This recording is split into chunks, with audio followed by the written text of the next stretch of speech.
Ikaw, O Kristo, ang daan, ang katotohanan at buhay, patungo sa amang mahal. Alleluia, Alleluia, Alleluia, Alleluia.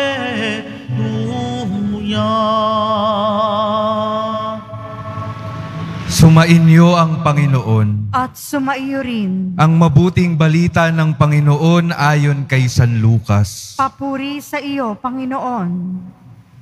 Isang araw ng pamamahinga, naparaan sina Jesus sa triguhan. Ang kanyang mga alagad ay nangitil ng uhay, at kanilang kinain ang mga butil matapos ligisin sa kanilang mga kamay. Bakit ninyo ginagawa sa araw ng pamamahinga ang ipinagbabawal ng kautusan? Tanong ng ilang Pariseyo.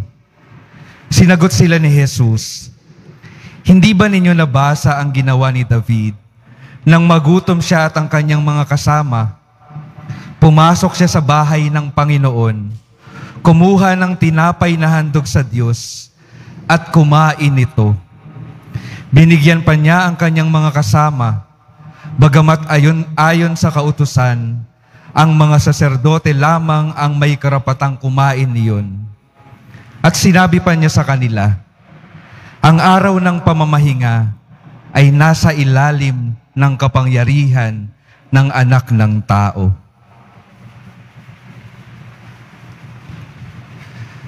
Mga kapatid, ang mabuting balita ng Panginoon. Pinupuri ka namin, Panginoong Hesukristo.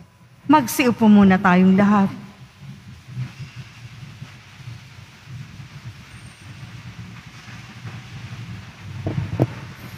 Magandang umaga po sa inyong lahat at maligayang pagdating sa tahanan ng ating mahal na pong Jesus Nazareno. Binabati din natin ang mga kasama natin online, lalo na po mga may sakit at ang mga nag-aalaga sa may sakit at mga kababayan, mga kadeboto natin mula sa iba't ibang panig ng bansa at daigdig na nais sumama sa pagdiriwang ng banal na misa dito sa ating simbahan sa Quiapo, sa Basilica Minor at Pambansang Dambana ni Jesus Nazareno. Bago po ang lahat, bigyan natin ng papuri, parangal at pasasalamat ang ating minamahal na Nuestro Padre Jesus Nazareno. Makailang ulit sinasabi ni Jesus Nazareno na siya'y dumating upang tayo ay palayain. Kaya nga sabi nga niya, ang katotohanan ko ang magpapalaya sa inyo. At alingaw-ngaw ni San Pablo sa unang pagbasa na sinabi din ni Jesus Nazareno, hindi ko na kayo tinuturing na alipin kung hindi mga kaibigan ko. Hindi na kayo alipin, kayo'y mga kaibigan ko. Ito'y sapagkat sa matagal na panahon, ang mga Hudyo nung panahon na iyon ay halos mapaalipin sa batas. Narinig natin sa Ebanghelyo ngayon, tagpo ang araw ng Sabat o Sabado katulad ngayon. Alam niyo po sa mga Hudyo, ang Sabado ang kanilang linggo. At sa araw ng Sabat, araw ng pamamahinga. At lalo na sa mga Hudyo, hindi lang noon, magpahanggang ngayon, meron pa rin ilang Hudyo, napakahigpit sa paggawa. Na magbuhat ka man lang ay bawal. Na maglinis ka, magwalis ka, bawal. Sapagkat para sa kanila, hindi ka dapat gumagawa sa araw na iyon. Natatandaan ko po, meron po sa Israel hanggang ngayon na tinatawag nilang Shabbat elevator. Yung pong elevator na yon, bawat floor bumubukas. Imagine nyo kung kayo pupunta sa 20th floor, isa-isa bubukas yung pintuan. Kasi nga, para hindi nyo na kailangan pumindot. Kasi nga, ultimong pagpindot, bawal. Dahil paggawa daw yun, meron ka ng effort. Dapat talaga wala kang ginagawa. Sinasabi ko to para mas maintindihan ninyo kasi aminin natin sa atin, tayo mga Katoliko, sa katunayan nga dapat ang linggo, araw pa rin ang pamamahinga.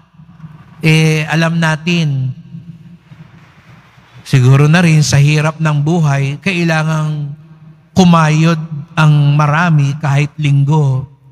Kaya nga, kahit dito sa ating simbahan sa Quiapo, sinisikap natin, no? May mga pero pag-araw ng Biyernes at Linggo, sinisikap natin wala muna. Kasi yun ang diwa. Pero mga kapatid, sabi ko nga kanina, ang gusto ng Panginoon, hindi tayo paalipin. Ano raw ibig sabihin pag ikay naging alipin, lalo na ng batas? At huwag lang tayo titingin sa mga Hudyo. Pwede rin daw pong mangyari sa atin yun ngayon. Ikaw daw ay alipin ng batas kapag sumusunod ka lang basta sa batas.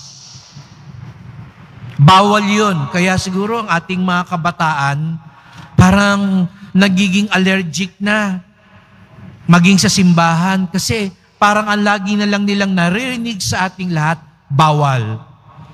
Bawal yung suot mo. Bawal yung itsura mo. Bawal yung may hikaw dito sa ilong. Bawal yung may tattoo dito.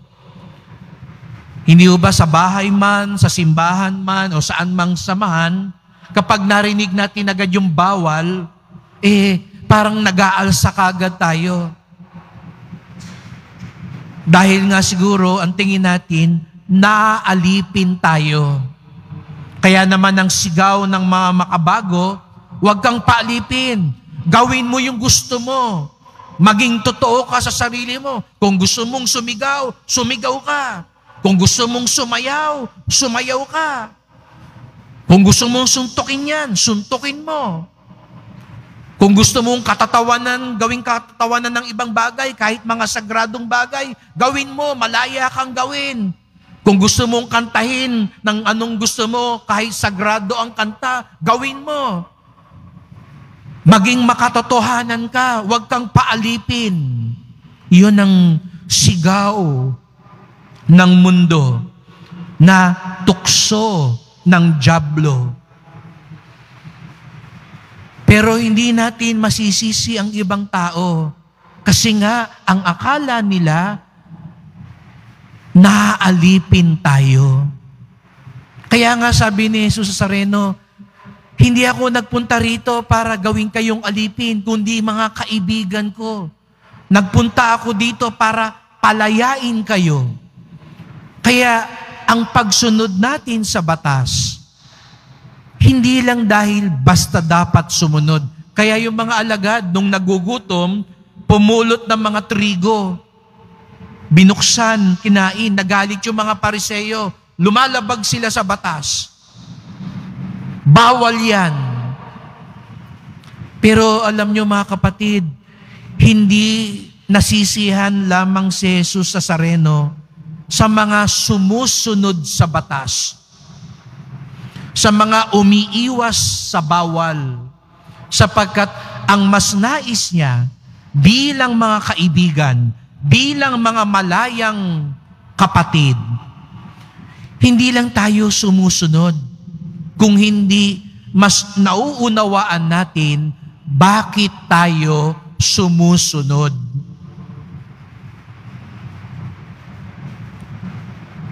Kaya nga, hindi ba ang mga bata, pag sinabing, magsimba tayo, bawal hindi magsimba tuwing linggo. Bakit? Basta magsimba ka. Kung hindi kita bibigyan ng baon. Kaya ang tingin ng bata sa pagsimba, requirement para mabigyan ng baon. Huwag mong gagawin ito. Bakit? Basta. Hindi po ganun dapat ang ginagawa natin. Kasi pag lumalaki po ang tao na ganun ang kinalakihan, nagiging masunurin nga sila, pero alipin ng batas. Alipin sa pagsunod. Uulitin ko, hindi gusto ni Jesus Nazareno maging alipin tayo. Hindi tayo sumusunod sa Kanya, basta. Kung hindi upang lalong mapalalim ang pag-ibig, ang pakikiisa sa Kanya. Kaya nga, hindi nagpapahinga, hindi gumagawa tuwing araw ng Sabat para magkaroon ng mas maraming panahon sa Diyos at sa kapwa. Napansin niyo yung mga Pariseo? Sumusunod nga sila, hindi sila gumagawa.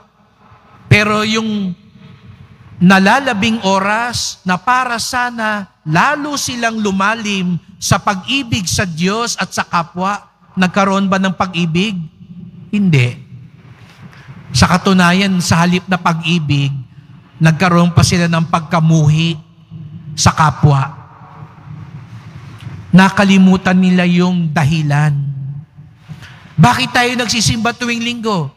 Hindi dahil obligasyon o requirement. Pwede kayong nasa loob ng simbahan, nagsisimba, pero parang wala rin namang nangyayari sa atin.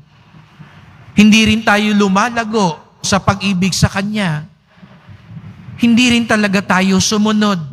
Kasi ang tunay na mas malalim na pagsunod, sumusunod tayo, nagsisimba tayo, para lalo tayong maging mapagmahal, para lalo tayong maging banal, para lalo tayong maging mabuti. Namamanata tayo, o naghahanda tayo, magpuprosesyon kaya. Bakit tayo? Dapat magprosesyon, dapat kumapit sa lubid, dapat magpasan, dapat magsalya. Pero bakit natin ginagawa yun? Para lumago, hindi lang sa debosyon, para lumago sa pagtulad kay Jesus Nazareno. Natulad ka ba kay Jesus Nazareno nung prosesyon? Kung sasabihin mong, hindi nga, Father, napaaway pa ako nung prosesyon. Hindi nga, yung pagpunta ko sa simbahan sa Quiapo, napaaway pa ako. Hindi rin naging mabunga yung ating pagsunod. Dahil uulitin ko, hindi hangad ni Jesus Nazareno maging alipin tayo. Hindi basta sumunod lamang sa Kanya. Ang nais niya, maging mga kaibigan tayo. Sino ba ang tunay na kaibigan? Pag sumusunod ka ba sa kaibigan mo, napipilitan ka? Hindi. Kaya ka sumusunod sa Kanya kasi gusto mong lalong lumago, lalong mapalapit, lalong mapamahal, lalong makiisa sa Kanya. Kaya tanungin natin ngayon ang ating mga sarili. Una, sumusunod ba tayo? Sumusunod ba tayo sa habilin ni Jesus Nazareno? Sa mga utos ni Jesus Nazareno? Magmahal, magpatawad, tumulong, pumanig sa katotohanan, maging makatarungan, maging mapayapa, maging daan sa pakikipagkasundo. Sumusunod ba tayo? Pero ang mas mahalagang tanong, nauunawaan ba natin bakit tayo sumusunod? Baka kaya ang bigat-bigat ng loob nating sumunod kasi para pa rin tayong alipin. Parang katulong. Di ba ang katulong minsan mabigat ang loob kaya parang hinihila yung paa pag sumusunod kasi walang pagmamahal. Walang paglago sa kabanalan. Walang tunay na pagkalapit sa Kanya. Kaya tayong lahat na naririto ngayon, alam ko iba sa inyo, galing pa sa mga malayong lugar, Marami sa atin iba't ibang kadahilanan bakit tayo narito.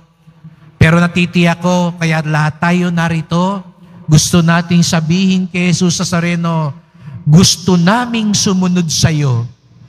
Gusto naming mapalapit sa iyo. At sana nga po, sumusunod kami, hindi bilang mga alipin, kung hindi bilang mga kaibigan mo, sapagkat mahal ka namin, Poong Jesus Nazareno.